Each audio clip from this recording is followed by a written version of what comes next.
once you've installed Ceiba software and message server software, just check to see that you've got the message server running. So you should have a green on the message server, and also you can check that the device is online. So you can see here, this would be the list of DVRs that are online. So I've got one online, and importantly, this number here is the device ID. You'll need to know that later. So we'll just close that.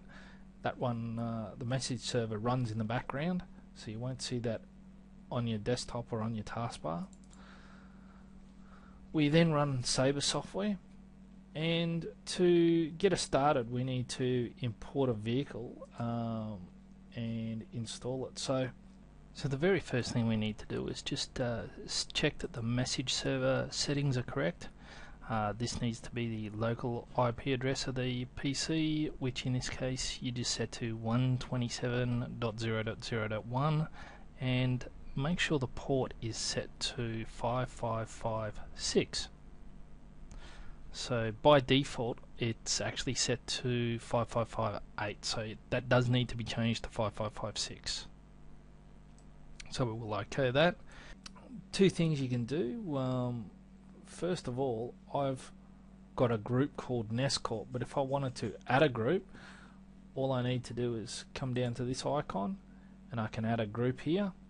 As you can see, that's adding a group. But if I've already got a group here, I just right click on that and add a device. So this device, I want to call my vehicle WUC050, because that's the name of the vehicle, or the number plate of the vehicle. Now the ID, remember I circled the ID number, and my ID number is 10001. That has to go into there.